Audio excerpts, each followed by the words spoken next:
Okay, so to kind of sum up how my week has been, I'm working last night, and I'm like actively making a cocktail behind a bar, and a dude walks up and goes, excuse me, do you work here? Like, it's not like I was just kind of hanging out or standing like in the middle of the bar or anything. I was making a cocktail, and like I thought it was a joke. Yeah. The dude just, so like words failed, and I just kind of like glassy-eyed stared at him and just tapped the logo on my shirt. And he's like, "Do you have a bathroom?" No. What the hell? Like, no, we shit in a bucket and toss it in the river like 19th century bargemen. Yeah, we listen, man. We don't want people just shooting DNA all over our restaurant. We just take that outside, pal. What's the old meme? Do you guys have a bathroom here? No, we shit outside like bears. Yeah, like bears. But like, do you work here? No, bro. Be cool, but I bought this shirt like 2.5 hours ago, and no one has said a thing. Silence, you fool! You'll blow it. Be cool, man. Be cool. Oh, speaking of work, I've had a shit week too. And now we get to take a break from it and have a little bit of fun. Everybody, I am Rob North. And I am Chris Miller. And welcome back to Thieves, Rogues, and Renegades, Episode 4. So, what are we going to be talking about today? Today we are going to cover pirates, privateers, buccaneers, and the differences therein. Yeah. So, spoiler alert: not a lot. Not a lot. There's some. It's a significant enough difference. Yeah, but and it's a pretty interesting story too. Like some of the backstory, some of the people we're going to cover are pretty cool. But what it's all going to boil down to at the end of this, you're not going to learn too much. You might learn a surprising amount. These terms tend to be pretty interchangeable by society at large. Our favorite sports team, the Pittsburgh Pirates. Everyone, they of course go by the Bucks. Let's go Bucks, so on and so forth. So we're going to go over some of these terms, what exactly they mean, where they came from, and what exactly these guys did. And some gals, actually, which we're going to talk about. Yeah, quite a few. Quite a few women. Before we get into that, just thanks to everybody who listened to our last episode about your boy Steve Bonnet. I know we had a lot of fun with it. I'm glad you guys did too. Thank you for all the feedback. We're glad with it. We managed to get our major sound issues worked out. We promise to keep our discussion about the movie Cabin Boy to a minimum this time. I make no such promise. These pipes are clean. I watched it again for the first time in about 15 years this past week. Oh my God, is it bad. David Letterman's in it. God, I hate those fancy lads. Yeah, I'm so glad that our big sticking point on this podcast has become Chris Elliott's 19th most successful movie. Oh, it's so bad. I'm telling you guys, if you haven't seen it, please just watch it. It's really short, because we got to have a discussion about this. I would recommend if you do it, though, if you're going to watch that movie, go to the beer distributor, go to the liquor store, get a little something to alter your brain, roll up a fat bone, spark it up. You're going to need something to help you process this flick. I don't know that you can buy at a store what you might need to enjoy that. You might need to go to the right kind of doctor in Pennsylvania to get you that pretty little card. Does that dude in Lawrenceville still sell the, what do you call it, VCR like cleaner or something like that? It was just poppers. Oh, tape head cleaner? Yeah. Puffing it? Dilating your beehole. Is he still there? I haven't been to Lawrenceville in a while. I'm not cool enough for Lawrenceville anymore. I was when it sucked, but now it's expensive. Well, it's retro and expensive now, so I'm guessing there is a guy who does sell something to do with VCRs for the hipsters. Probably. That's a good point. We'll have to go by and just score some poppers, which are legal. And on that point, we're going to get into some things that definitely were illegal, or not, or maybe in a bit of a gray area. I like gray area. This operates in the gray. Absolutely. So the topic today, this is going to be a bit more of a free discussion. It's not going to be so much us telling a story like we have the last couple times. This is going to be more, a little more open, a little more free form. This is a round table discussion episode. With two of us. Right. 3 if you count Jack the dog. But he's sleeping. He's sleeping. As is his wont. Our canine outreach ambassador. So our sources for this episode, they're really kind of too numerous to mention. I pulled from about 30 different books, articles, old manifests that I found on archive websites for various vessels, things like that. So I say we get straight into it. Yeah, let's just go for it. So let's just start with the term pirate. We all use it. We all know it's popular. We all know the certain tropes that go with it. But the definition of a pirate is, to put it simply, it's a thief on the water. Yep. You're a sea robber. Yep. And we've said that as long as there have been boats, there have been pirates. I don't know if that's necessarily true. Yeah, I mean, that's just one of those, like, kind of old hokey sayings. It's a fun one, though. But as long as there have been civilizations, there have been pirates. That's pretty much certain. I mean, the earliest historical mentions of acts of piracy come from Egyptian records in, like, 1400 BCE. So 3.5 millennia ago, mentioning a group called the Lucans, which were pretty much a group of sea raiders that lived on the southern coast of Turkey, attacking ships and coastal settlements. Pretty much the textbook definition of pirates. Yeah. They just happen to be a little more of a civilization than a breakaway group. Yeah, like that was kind of their thing. Like, you grew up, you were going to be a pirate. It was almost like Vikings. Like that was your lot in life. Yeah. Seafaring civilizations that made a practice out of raiding. Yeah, like, hey, it'd be really cool if we just took everybody else's stuff instead of producing our own stuff. Well, if you're a resource-poor civilization, you gotta do what you gotta do. You gotta do what you gotta do. Now, every seafaring civilization since then has had to deal with pirates to some degree. I mean, the ancient world, the Greeks, the Romans, through to medieval times, the Renaissance, the Enlightenment, all the way up to the modern era. We still have pirates active today on the Somali coast, the Gulf of Aden, the islands of Indonesia, the Philippines. Pirates are starting to appear again on the coast of Libya, any failed state with a coastline, really, and just about every other poorly patrolled river, lake, coastline, shipping lane. If security is going to be an issue there, it's going to draw people who are going to prey on shipping in those areas. And that's a pirate. I mean, it's a pretty simple definition, and pretty easy to hold on to. Now, privateers. Yeah, this one is a little bit more complicated, and also kind of operates in that gray area. We'll touch on that in a moment. But. Yes, it's similar practices under different circumstances, I would say. So as opposed to a pirate, a privateer does essentially do the same thing. You hunt merchant shipping, small warships, with the intent of taking them as prizes and benefiting from the value of that prize, except they do it during a time of war, having been given a license by a government. This license is known as a letter of marque and reprisal, marque being spelled M-A-R-Q-U-E, and you receive a letter of marque and reprisal from the government of a nation, maybe your own, maybe one that you showed up and said, hey, can we help? And this license is given to the owners or captains of privately owned and commissioned ships to hunt the vessels of a particular nation or nations that they are in a state of war with, neither sink them or take them as prizes. In return, they pay a percentage of the prize value of their captures to the government that issued them the license in return. So these letters of marque and reprisal were generally seen as a legitimate part of the law of nations and were a perfectly accepted facet of warfare. Holders of letters of marque were expected to obey the laws of war, honor treaty obligations, avoid attacking neutral shipping, treat your captives fairly, kindly, courteously, keep them safe. They're required to bring each prize claim before a naval court or an admiralty court, which judged the legitimacy of the capture, the validity of their letter of marque, and if the captured vessel did indeed belong to the enemy, because a lot of ships in this time would fly false flags. They would just fly the flags of other nations to either blend in or keep pirates at bay. So the prize would then be condemned, it would be sold at auction, and the proceeds would be divided amongst the crew of the privateer vessel, its owners, and the government in question. It just makes a lot of sense to have a contracted navy because it's so cost effective.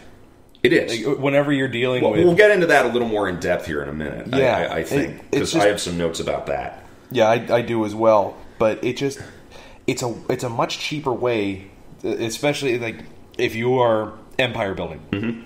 Now you can keep your home fleet at home, and you can kind of pay these dudes... Or focused on purely military objectives. Right. And you can have these dudes out there harassing other shipping, so it's anybody like having else... a naval militia at your fingertips. Yeah, it makes a lot of sense.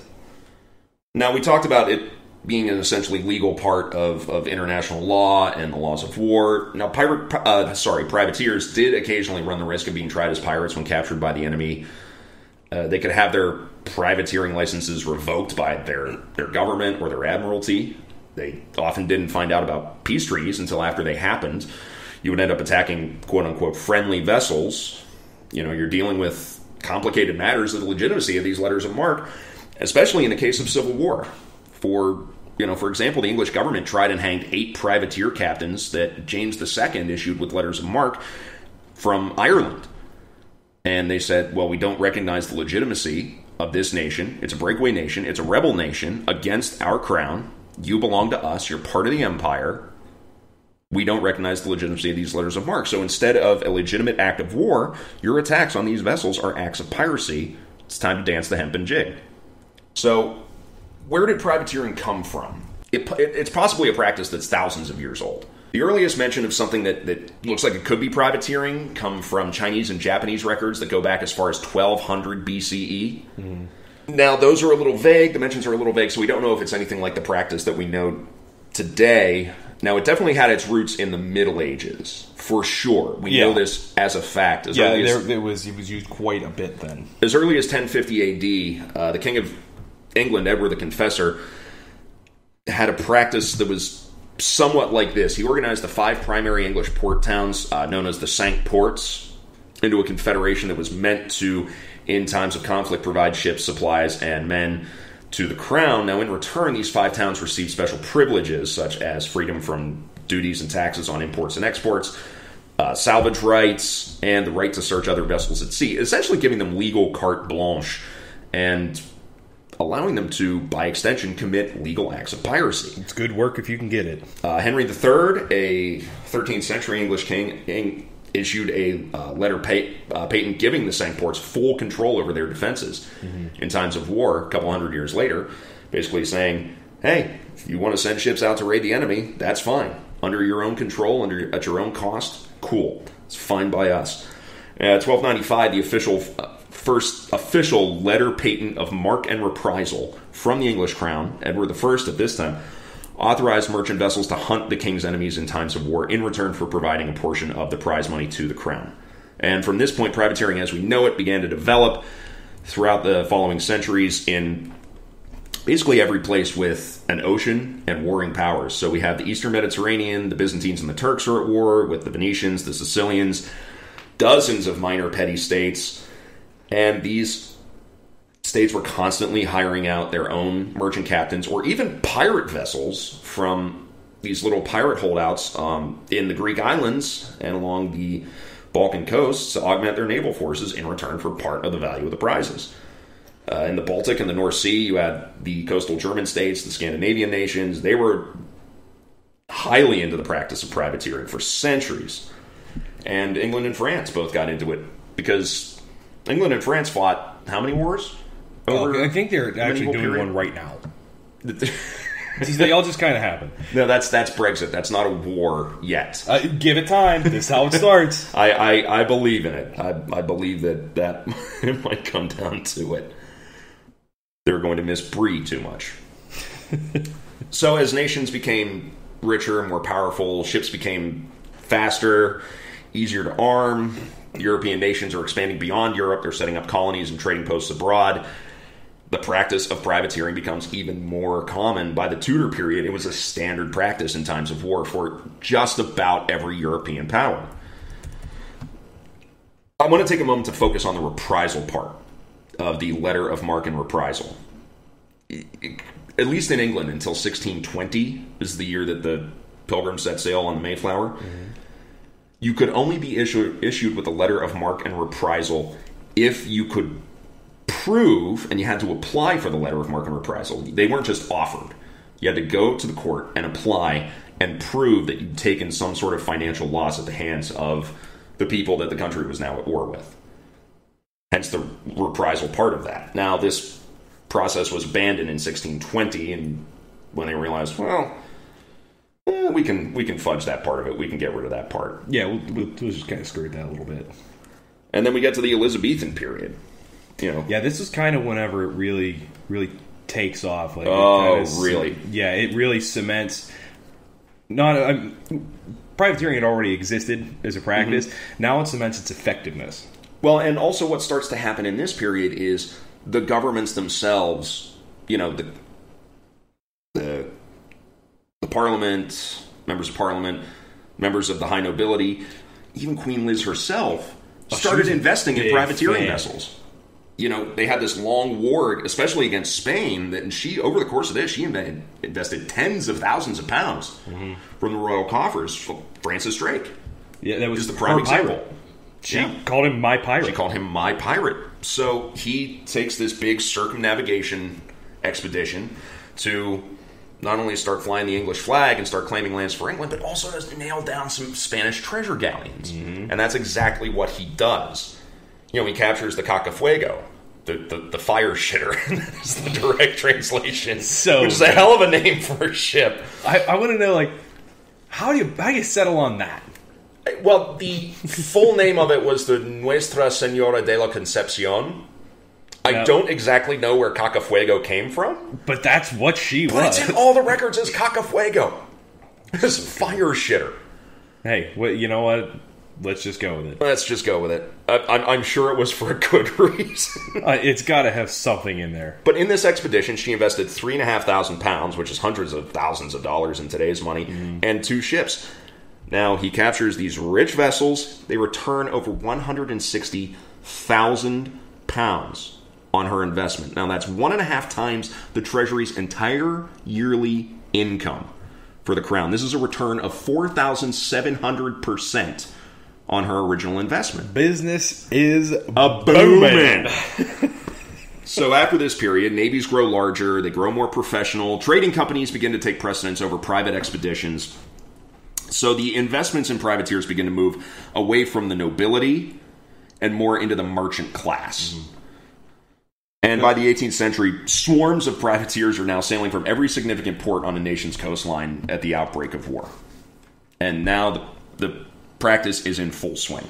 I want to swing back to Queen Elizabeth real quick. I Sure. did come across one thing, and it was about, she was so into privateering. It was such a central part of what she wanted to do that colonization kind of took a little bit of a back seat. Mm-hmm. And they think that her love of, Francis Drake and all this stuff is largely one of the reasons why Raleigh's ships disappeared.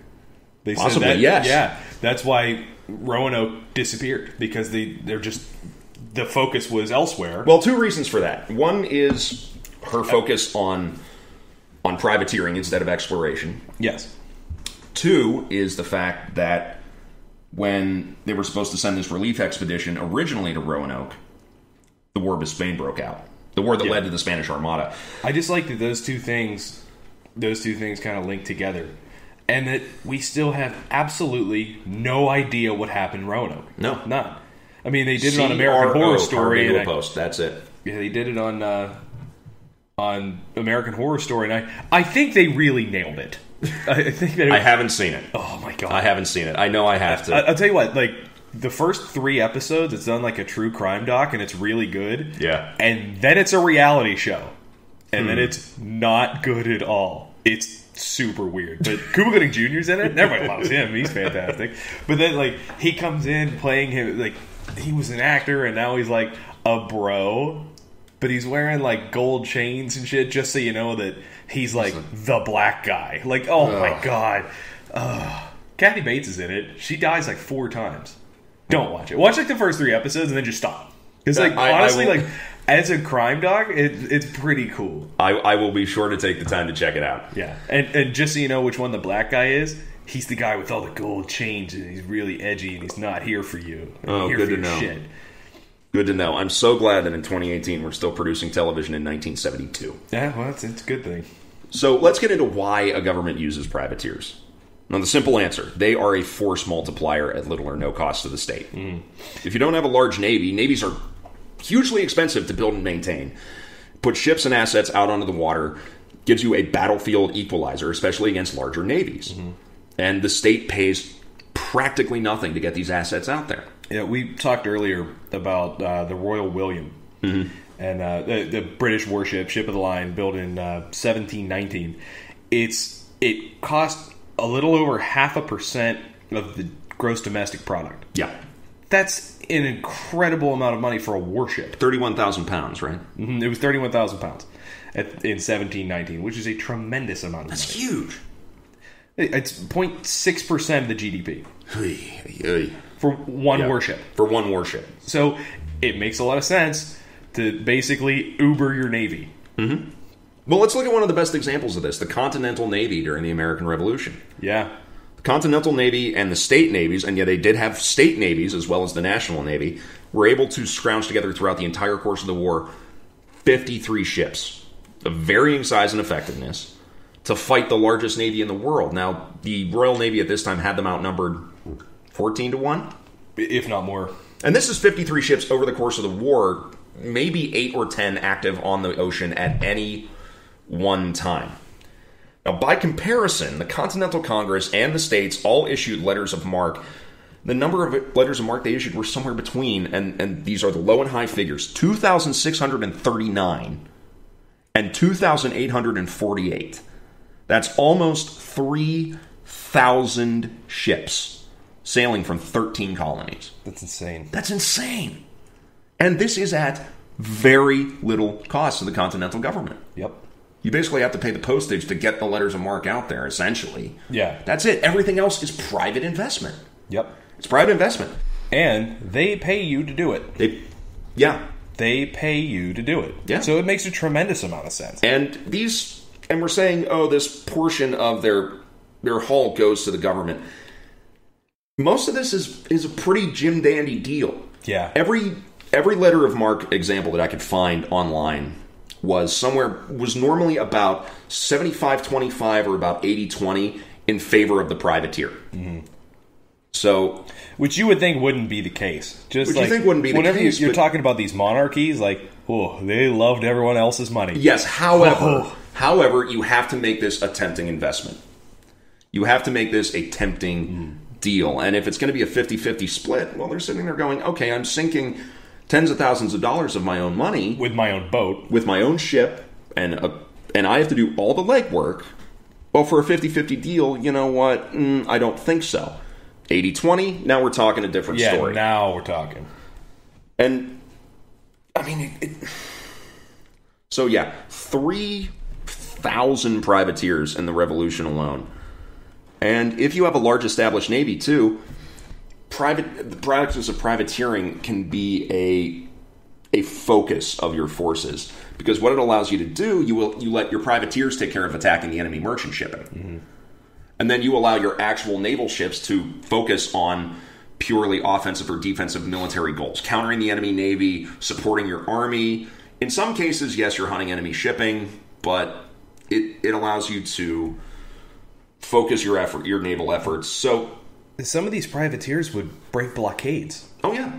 That's crazy. Some of these privateers were as well armed as naval frigates. I mean, some of these privateers had 18, 24, 30, in some cases 36 guns. Yeah, that is a full-size frigate. That's a lot of guns. And 200, 250, 300 men on board sometimes. Mm-hmm. Yeah, it's insane. These aren't little crews. These aren't like little guys in A rowboats lot of them are harassing people. But I mean, some of these guys knew these were formidable fighting vessels. Well, there's a lot of cases, especially in the War of 1812 and the Revolution, of privateers taking on enemy warships and winning. The brothers Lafitte. Yeah, people like John Ordronaux in the War of 1812. I mean, his ship, the Prince de Neufchâtel, took out 3 separate Royal Navy warships. It was an 18-gun privateer. It was at least 3 enemy sloops of war. And I don't know how many he engaged, but 3 were sunk. Mm-hmm. Not to mention all the merchant ships he took. I mean, he made a huge amount of money. He made a killing. He was a really good pirate. Yeah. But so, you know... I'm sorry, he was a really good privateer. Unless you're English. And that son of a bitch was a pirate. He was a pirate. So at the height of the use of privateers, most major powers have a large number of colonies all over the globe. Let's look at the British. So the Royal Navy, at the height of its power, the middle of the Napoleonic Wars, it has just shy of 900 warships. But if you're sending those 900 warships to all your colonies, You have to blockade all the French ports. You have to patrol all your colonies. You have to have your own home battle fleet ready to sail. And if you then have to send a portion of your ships after enemy merchant shipping, that's going to spread you really thin. Now, if you allow privateers to take care of that, then you're able to accomplish your goals much easier. And you make a couple quick buckaroos on the side. Sliding you a stack for the trouble. Oh, it's absolute, and it's a massive cash cow for the government. Yeah. It's win-win. It absolutely is win-win. So why unless you're the French. That's true. Although they made a lot of use of privateers. We'll get to that in a bit here. So why become a privateer? Simple answer, you get fabulously rich. Well, not always, but you have can the be opportunity fabulously rich. To get fabulously rich. It's high risk, high reward. Yeah, because you weren't getting rich in the Navy. Yeah, if you were lucky, you got wealthy. Especially if you were a captain or an officer. Because privateer prize splits, since you're under essentially government contract, you tend to use the same prize split that the Navy would. So 1/4 of the value of the prize for the captain, a quarter divided amongst the rest of the officers, 3/8 divided amongst the petty officers, midshipmen, seamen, able seamen. Whereas the admiral or the owners would get 1/8, but they would get 1/8 of all the captures from all the ships under their command or their ownership. Now, for even the lower ranks, this could be a lot of cash. One example. There was a privateer brig sailing out of, I think, South Carolina in 1780. It was called the Hope. And they captured an English merchant vessel that had 26,500 gallons of rum on board.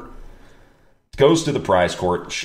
After the share going to the Continental government, the auctioning of the prize, the lowest ranked member of the crew, who was a 14-year-old cabin boy, got $700 in prize money. Did somebody say cabin boy? No, we are not doing this right now.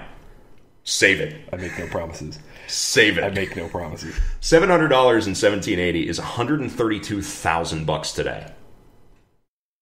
It's going to a 14-year-old. Not a bad paycheck. Going to a 14-year-old. That is a lot of magic cards. Mm-hmm.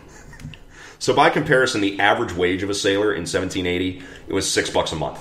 $6 a month. So this guy is getting paid about 9 years' wages for playing probably a very non-combat role and capturing one ship. Yeah. What do you have? He probably got, it was a non-combat role. He was probably making little kitties out of fish sticks, like in the movie Cabin Boy. Jesus. Has this become a beast that cannot be fed? Oh, you uncorked it. You called down the thunder, and baby, you got it. Oh, God. Okay, so that number, that's for one prize. Now, imagine the share the captain received. Right. So we have another example of an American privateer, the Yankee. Now, this was in the War of 1812, sailing out of, I think, Rhode Island. The Yankee's a pretty good slap in the face name. It is. It is. Well, it's sailing out of New England. Of course it's going to be called the Yankee. Of course it is. It's going to be called the Yankee. I imagine everybody on board sounds like Ted Kennedy. And in one cruise, it captured, I think, 8 prizes. Total value, $296,000. Now, the captain, Oliver Wilson, received a total of $51,000 as his share. That's $2.5 million today. Wow. This was a 3.5-month cruise, 146 days. And this was one of 5 cruises the Yankee made in the war. Now, you want to know the big kicker? Captain Wilson was 26 years old. So, and you and I, we're both 31, right? Correct. Do you feel like you haven't accomplished much in your life when you think about what this guy did? I mean, we got the podcast. Yeah. I like it. And if anybody out there wants to hand me $2.5 million for doing this for 3.5 months, we'll split it. Yeah, we'll split it. Yeah, we're not greedy men. We are not. So, let's look at another example. Robert Surcouf, who was probably the most famous French privateer of all time, maybe next to Jean Bart. I was going to say. Was sailing during the Napoleonic Wars. Now, he was sailing on the side that lost. He started out as a privateer captain, did that for about 10 years, and then just stayed on land and just funded other privateers. Yep. He became the owner of a bunch of privateer ships. He made the equivalent of $2 billion in today's money. That's insane. And privateering is only, slightly harder on your employees than Amazon. Yeah. So from an ownership standpoint, privateering is a no-brainer. You have no physical risk to yourself, and if you desire it, sure, you can go on board the ship. The successful cruises tend to pay more than pay for the unsuccessful cruises. You know, you run the risk of some of these ships being captured, but if you're sending out 10 ships and each one is giving you a 300% return, and 2 of those ships don't come back, well, yeah. You're still making a pile of cash. And it does bear mention that he made all this money on the side that lost. On the side that lost. So let's do some math regarding the Yankee. She cost about $18,000 to arm and outfit in 1812, and about $5,000 a year to provision, to crew, and to maintain. So over 3 years, that's a total of $31,000. Her second cruise, her most successful, netted her owners $28,000. Now that's one of 5 cruises she made, bringing in over $100,000 for her owners in prize money. And that's a threefold return on your original investment. And she was one of 13 privateering vessels owned by these guys, John Smith and James DeWolf, out of Rhode Island. That's a lot of cash. It's a lot of cash. That is a lot of cash. These privateer owners, these privateer captains, and even some of the regular sailors became fabulously wealthy. Now, privateering does kind of come to an end eventually. The practice fades out as smaller nations become richer, everybody can afford larger navies, and the practice is eventually outlawed at the Declaration of Paris in 1856, the peace treaty that ended the Crimean War. Mm-hmm. The U.S. was not a signatory of the treaty. Yeah, they were like, we're not That's us, we're rebels, baby. But it did adhere to the terms of the treaty after the last major use of privateers in the Western world, which was by the Confederacy in the Civil War. Now, the United States didn't have a huge navy at this point, but the Confederacy had really no navy. So they have to do something. They have to do something to attack Union shipping. Now, the terms of the treaty were affirmed worldwide in the Hague Conference of 1907. The practice was officially banned. And the last evidence I could find of any letter of marque being issued was in 1879. There was a little war between Bolivia and Peru when they fought Chile for the control of some coastal territory. Bolivia, which had no navy at that point, started issuing letters of marque. That's the last evidence I could find of the practice. So people are arguing that privateering is making a return.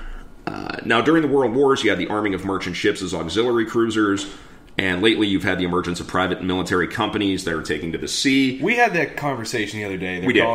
They're calling it privateering, but it's not. It's a bit of a misnomer, and I would argue that neither case is really a reemergence of privateering. Yeah, the armed merchant cruisers, but they're being outfitted by the government at government expense, and they're being crewed at least partially with naval sailors to man the guns. It wasn't impressment of anything, but it was just a way to secure your own shipping. You weren't actively harassing other shipping. You weren't harassing other. Well, you were. Other the point of some of these armed merchant cruisers was they kind of blended in with merchant shipping. Mm-hmm. But I would also argue that these private military companies are not privateers either. No, those were used for defense. They weren't used to defend merchant shipping against pirates. Exactly.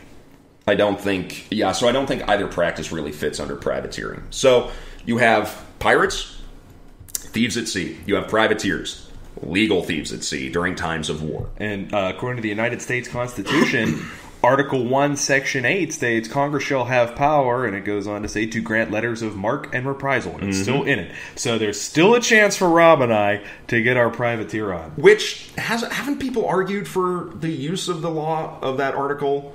Like Ron Paul was doing it for a while. He stumped for it big time. In the War on Terror, that we use Article 1, Section 8 to basically hunt terrorists by going over the head of the diplomatic process with other nations. Yep. So let's move on to Buccaneers. So where does this term come from? It originates with a group of landless French settlers on the islands of Tortuga and Hispaniola. Hispaniola being where Haiti and the Dominican Republic are now. And they would sustain themselves through hunting deer and wild pigs and would dry and smoke the meat on wooden racks known as boucons by the Arawak natives, and hence became known as boucaniers. Now this becomes anglicized into Buccaneers. Mm-hmm. They start appearing around 1630. They sustained themselves economically by selling this jerked meat to French and Dutch traders and raiders. Oh, stop it. What are you, 12? One day I'll be mature enough not to laugh at that. Damn it, no, I've started too. Anyway, and soon they began taking up some of their practices by raiding Spanish settlements, capturing Spanish ships for extra money, most of the time using small boats, canoes, longboats. They just pop out of these river inlets and just row up to these trading ships and just climb on board, Maybe you have to shoot a couple people, maybe you don't. And so you use these small boats to attack larger craft, Spanish logging villages. They had a reputation for marksmanship with their long-barreled muskets and for the speed and surprise of their raids. Yeah, these communities of Bucans sprung up, and a lot of these guys were, not a lot of them were deserters, but there were escaped slaves, shipwrecked sailors. So, like, these communities kind of sprung up. Well, this is during the first half of the 17th century as well. So you have all these religious wars going on in Europe. Yep. You have a lot of these guys are French Huguenot Protestants. A lot of these guys are Catholics fleeing from the Low Countries. A lot of these guys are even from landlocked countries like the Czech Republic and Germany. They're getting the hell out of Europe because you have the 30 Years' War going on at this time.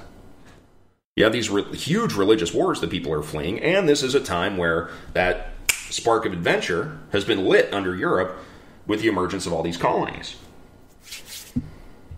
So over the next few decades, their ranks become swelled with sailors, adventurers, pirates of just about every nation you can think of, and they begin to receive the support of nations like France, England, the Netherlands, pretty much as a ready-made irregular military force. Now, in times of war, they get issued with letters of marque to attack Spanish settlements and shipping, but then you have a bit of a problem. Most of these groups, once peace was declared and their letters of marque were nullified, just kept going on these raids for personal gain. And England especially ended up sort of embracing this practice. Yeah, it forces the Spanish to start recognizing French and British colonies. Well, it's not even that, too. Well, yes, it is that, but what you also have is these nations, even when you're not at war, are still your trading rivals. Mm-hmm. And so you use operations like this and men like these to weaken your rival trading powers, even when a state of war technically doesn't exist. Which, in the Caribbean, especially in the 17th century, you have this idea called no peace beyond the line. Which, even when a declared war isn't happening, there's always raids happening, there's always piracy, there's always ships being captured, and it was just considered standard operating procedure. You're technically in a state of peace until you get beyond the line demarcated. It's this longitudinal meridian demarcated by the Treaty of Tordesillas, which was we'll get into that later. But once you pass that point, anything goes, really. It's the Wild West. It's chaotic. There's constant fighting, but there's a lot of opportunity as well. Mm-hmm. And that's where you start getting some of these really famous privateers, Buccaneers, people like Henry Morgan, especially the famed Captain Morgan. Now, he's a Welshman. He puts together these military forces and sacks huge Spanish settlements like Portobello, Panama City. These are huge events. For the attack on Portobello, he assembled 12 ships and 700 men. And for the attack on Panama, he assembled 30 ships and almost 2,000 men. Privately. In a time of technically peace, he's putting together an army. I mean, it's insane. And he goes on to be pardoned for these attacks. He's never officially punished. Becomes a big-time landowner. Becomes the lieutenant governor of Jamaica. Yeah, he was the governor. Gets a full state funeral. It's awesome. And all the rum you can drink. Now, there's another guy, Daniel Montbar, who was a Frenchman. He's known to the Spanish as Montbar the Exterminator due to the ferocity and the frequency of his raids on Spanish settlements, all of which happened when France and Spain weren't at war with each other. And he's known for giving no quarter to Spanish soldiers, and he enjoyed torturing the survivors he captured. The dude was a dick. And this is with somebody you're technically at peace with. And one of his favorite practices was, and this took me in two very different directions. This is profoundly bizarre. It's gnarly. It's not for the squeamish, but it's gnarly. So here we go. He would cut open the abdomen of a chosen prisoner, and he would use this to extract information out of everybody else. Cut open the abdomen, nail the end of his large intestine to a post, and then force the man to, quote, dance to his death by beating his backside with burning logs. And just unspooling the guy's intestines. Why were the logs on fire? Personality. Little flair, little panache. I mean, you've been to France, right? It's the jazz hands of beating a man with his innards nailed to a stick. and this took me in two very different directions, because there was a part of me that was just like, oh God, I don't know. And then there was the other part of me that's like, dude, that is the most metal album cover art I can think of. Yeah, it's pretty badass. So, yeah, these are the Buccaneers. These are the guys who I don't think it's unfair to say that a Buccaneer is someone that kind of sits between what a pirate is and what a privateer is. Yeah, they're definitely both of those things. They're more chameleonic. I like that they kind of play by their own rules. Like, Yeah, if they they get a letter definitely of marque, great. If they don't get a letter of marque, great. Yeah, no, they tended to fit either mold depending on the political situation at the time. Yeah. And a lot of them were, like Henry Morgan, like Daniel Montbar, enormously successful. So the golden age of buccaneering lasts from about 1660 to about 1690. Governments sort of begin to abandon the no peace beyond the line policy, and they found buccaneers in their service becoming harder and harder to control, and their attacks becoming less tolerated. And Caribbean officials start cracking down much harder. You end up with a lot of these guys getting hanged, a lot of them getting exiled, a lot of them getting sent, essentially extradited back to Europe. And so by about 1700, the practice was practically gone. Most of the men moving on to peaceful and legal work, or just becoming straight-up pirates. Yeah, the War of Spanish Succession. That's true as well. Kind of marked the end of buccaneering, and what was like the year 1700? I think it's 1700 or 1701 is the first time that the Jolly Roger was reported. Mm-hmm. So the first time you ever saw the black flag, it marks the end of buccaneering into just full-fledged piracy. Yeah. And now, so there was something you and I were talking about this week. Oh man, I think that you kept messaging me about, that you were uncovering in your research. Yeah, I found it in like 4 or 5 different online resources that I used. Like, so what was that? So the Buccaneers were widely considered to be a little more jovial, a little more friendly, and there's no way for me to skirt this. Super gay. One source quoted rampant homosexuality. I was like, wait, but it just kind of like keeps going after that. I was like, wait a minute. Well, because when I was researching this episode, I didn't uncover anything like this. I found a couple of them. Well, who were some of the sources that are talking about this? I'll post them online, and they were like, but it just was like, oh yeah, and they were a friendly group, and they were singing songs, and then they'd get married, and then they'd go and hunt shipping lines. I was like, wait, hold on, stop for a moment. What? So now I'm in a rabbit hole of like gay pirate weddings, which were a thing. They would exchange rings, they would share a cabin, and one way that they really proved that they loved each other was to go share female prostitutes together, which makes everything even more weird. Okay. Okay, you know what? Guys, the internet is a dangerous place. You sort of encounter this, especially with these tropes of the world of piracy and buccaneering and just the age of sail in general. Hey, there's a lot of French guys in the age of sail. No, that's not even what I'm talking about. Come on. So there's this whole idea, especially about the Royal Navy, of like rum, sodomy, and the lash. Mm-hmm. There seem to be some authors and some researchers who really focus on this. I mean, I don't think it's exactly a revelation that in a certain large group of men, some of them are going to be gay, and some of them are going to find each other. But okay, that's fine, cool, whatever. I don't care. I was a musical theater major. Yeah, it's not that there's anything wrong with that. No, it's that episode of Seinfeld just forever. It's totally fine, but there's this certain like sort of. Yeah. Attitude with talking about this sort of stuff, which I think is less weird than whenever they just straight up glance over it, where it's like, I mean, it's not important to our story, but it's so weird. It's so weird that some of these guys focus on that. It's like, okay, it's like, yes, we assume that this is going to happen to some degree, that there are going to be homosexual relationships that develop. I mean, it's not exactly like, but It's funny because some of them seem to really walk away from the narrative at large and then go and focus on a bunch of guys playing Pet the Pickle at sea. Yeah.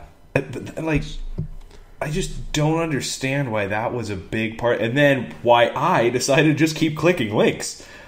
I don't know what's wrong with me. I'm going to take a walk and think about some stuff. I have some theories, but we won't talk about it on the podcast. Oh, God. So let's move on from that. And of course, to all of our listeners out there, be as straight, gay, bi, pan, whatever as you want. Yeah, we really don't care. We love you all. We love everybody. We love you all. Except for the Jack Sparrow character in Pirates of the Caribbean. Yeah. Anyhow. Sorry. That always makes me react poorly. Let's move on to a few terms that are sort of blanket terms that people do tend to use. I don't know if they exactly know what they mean. Let's start with freebooters. Now, this is a term that gets used to describe pirates and privateers and buccaneers a lot. And it's a blanket term. I've seen it used for all of the facets of what we've talked about today. Now, it's a really charming way to describe a pirate. I enjoy it. It's a good one. We don't use it enough. I enjoy it. No, I take it back. We actually use it a decent amount. But in general, society doesn't use freebooters near enough. It comes from a Dutch term, vrijbootje, which basically means free raiders or free soldiers. Now, I mean, that stands to reason with privateers and buccaneers. And it's because all their boots were free. They never paid for anything. The Dutch are very generous with footwear. I found that in one of the articles where it talked about how they just gave each other shoes and then got gay married. Wouldn't it be wooden clogs if it's the Dutch? And no. I'm not falling into that stereotype. Okay, we're going to move on. It's like that I'm a little Dutch boy Starburst commercial. It's always right around the 35-minute mark that this podcast just goes off the rails. We have to move on. So let's move on to another term, corsairs. We're going to get more into corsairs for sure. Yes, because the thing about corsairs is, again, it's a blanket term that's used to describe all the groups that we've talked about, but it's also used to refer to a few specific groups, all of which we can do episodes about, because there's so much history here.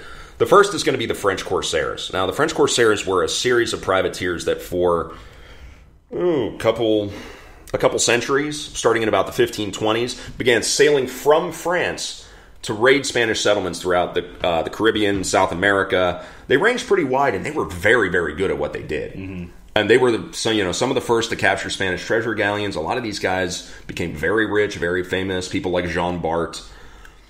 And it basically, the practice was sort of abandoned around the time of the War of Spanish Succession, which was, I think, a real watershed moment in life in the Caribbean. But the term did kind of stick around and was used to describe especially privateers that sailed from French privateers that sailed during the American Revolution and the Napoleonic Wars. We refer to Robert Surcouf, who made billions of dollars as a privateer captain. He's referred to as probably the world's most successful corsair. So that's a term that you hear a lot as well. It's a super cool word, too. I like it. Well, it was used to name one of the most badass American fighter planes of the Second World War. Yeah, that thing still looks cool. Oh, yeah, it's that gull-wing thing that I just like. Anyway. It's just awesome. Corsair, good word. If you guys want to call us Corsairs, we're okay with that. We're not against it. Now, you can also refer to the Barbary Corsairs, who we could do 5 episodes easily on the history of the Barbary Corsairs. Yeah, that's another one that it lasted centuries. Yeah. There's a lot of meat on that bone. Yes, and this was a group of pirates that sailed from all the Ottoman client kingdoms on the North African coast. They raided European shipping and settlements for slaves and for booty. Again, for centuries, from about the 15th century. Stop it. Sorry. Yes, I said booty. Booty. But they spent several centuries until about the early 19th century, and it was the first, and these guys were the reason for the first ever foreign intervention by the United States. The first real war fought by the United States was the Barbary Wars. Yep. And this was... You can thank them for the United States Marines. Yep, to the shores of Tripoli is where that actually comes from. And eventually these pirate rings were kind of broken up by a series of small wars fought by Britain, France, and the brand new U.S. Navy and Marine Corps. Now, finally, you'll also hear Corsair used to describe the pirates, the fleets and privateer fleets of the Knights of St. John, who for centuries sailed out of Malta, which is a big island in the middle of the Mediterranean, and it's sort of in the middle of everything. And the Knights of St. John and the island of Malta have been a powder keg for centuries. Fighting the Ottoman Empire, a lot of southern European powers, the King of Naples, constantly at war, and corsairs were used to describe the fleets that were sailing out of Malta. Now let's get into the term filibuster. So it's not just a term used to describe the never-ending protest screeds that Rand Paul does on the Senate floor. Rand Paul managing to be somehow the world's best libertarian and the world's worst libertarian at the same time. He toes that line. He toes that line quite well. Like privateers, exist in that gray area. Filibuster is essentially another blanket term. It comes from the French term flibustier, which was itself a derivation of that Dutch word vrijboedje. So these words have a very common link. And again, it's a blanket term, and where the term filibuster came into use in politics was the idea that a filibuster was not just a speech, but a person. It was somebody being a filibuster. It was somebody essentially going rogue on the floor of the Senate. So Rand Paul, possibly a pirate. Possibly a pirate. That's a discussion for another day. So, we have pirates, we have privateers, we have buccaneers, we have freebooters, we have corsairs, we have filibusters. I don't know if what we talked about today cleared anything up for you. If anything, we made it way worse for everyone. Yes, including ourselves, I think. Yeah, probably, but at least we had fun doing it, right? Yeah, we had fun doing it. I had a lot of fun talking about this today, and it's always fun to kind of research this sort of thing and, find out some cool stories. And, yeah, it was a lot of fun. Who doesn't love imperial assets and sea dogs? I have to apologize for us being a little late getting this episode out. We weren't able to. We both had very, very busy. And it's been the week from hell. Busy weeks. It's been a bit of a hell week. I had work issues and midterms this week. I know you've been working a lot, and neither of us have been in the best health this past week. Yeah, and I threw my back out, so I've been having back spasms, bellowing like a buffalo to the point of throwing up. And I tell you what, if you ever had a bad back and you sneezed and you thought that was bad, try puking your guts out because everything hurts so bad that your body shuts down. Your back's a mess and you're there puking your ring. It was so bad. I'm just like in the bathroom just crying. It's like 5 in the morning and I'm just crying. That's a term I discovered this week. Puking your ring, which is a little Irish term for puking so hard that, quote, your own arsehole comes up out of your mouth. Yeah, it was kind of like that. It's been rough. So, guys, we appreciate you waiting for the new material. And I know you've all been chomping at the bit for it. Oh, I know. So I think that's going to wrap up our discussion today. Want to send out a couple thanks. First off, again, to the Bloody Seamen who provide the music for our podcast. Definitely follow them on social media. Look for their gigs. These guys are incredible. Yeah, they're great. A lot of fun. They are a really, really fun pirate punk band. A little thanks to Jim Naughton, Colonel, U.S. Army, retired. Good friend of mine from the tabletop wargaming community who... He and I exchanged a lot of emails in the last few weeks and had a couple in-person discussions discussing this material. I just want to thank you for the inspiration and some of the links you sent me to some very interesting material. Speaking of the internet, social media, Chris, where can they find us? Oh, man, if you don't have Twitter by now, shame on you. Because you can follow all of our comings and goings at Podcast TRR. I know you've got a Facebook. Everybody has a Facebook page. You can find us at Thieves, Rogues, and Renegades. And it's an easy place to always look us up and find the new material that we're putting out. This episode will be posted there. Whenever we get it up on YouTube, all the links will be shared there. You can find us on our YouTube channel at Thieves, Rogues, and Renegades. We're going to post some new and interesting stuff there. If you want to see pictures and some good old behind-the-scenes material, check us out on Instagram at TRRPod. And any questions, concerns, anything you might want to discuss with us, even suggestions. If you don't want to do it on social media, you want to drop us a line on via email, hit us up trrpod@gmail.com. And, of course, you can find every new episode we post on SoundCloud. All you have to do is go to soundcloud.com and search Thieves, Rogues, and Renegades. For my personal social media, you can find me on Instagram at Meatneck, and you can find me on Twitter at Meatneck2. I would also like to take a minute to send a message out there to everyone who told me that the Pirates were not even going to have 60 wins this season. You can kiss the fattest part of my ass. I would like to say we had a winning season, and you can hold my dick. Yeah, just suck it dry. Suck it hard. Everybody that bet me a case of beer, I'm coming for your ass. You understand we're getting drunk me? for months. I wrote all that shit down, and I'm coming for your ass. This has been a sticking point for the last couple weeks for us. Yeah. The righteous rage has been flowing through our veins by going 82 and 79. Oh, yeah. Oh, it's been magical. It's been absolutely magical. And the Cubs lost in their wild card game. Fly the L, baby. I'm so happy about that. And they all hate Joe Madden now. It's that super fun point where they just hate on him so bad. They are turning on Joe Madden as fast as Steelers fans are turning on the entire team. The great Yinzer meltdown of 2018 is happening right now. And oh man, is it entertaining to watch. So guys, I want to thank you for listening today.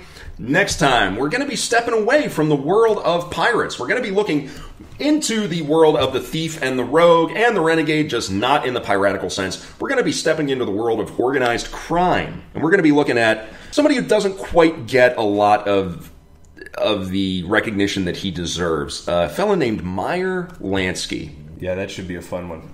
So, until next time, everybody, I'm Rob North. My name is Chris Miller. And we invite you to hold fast.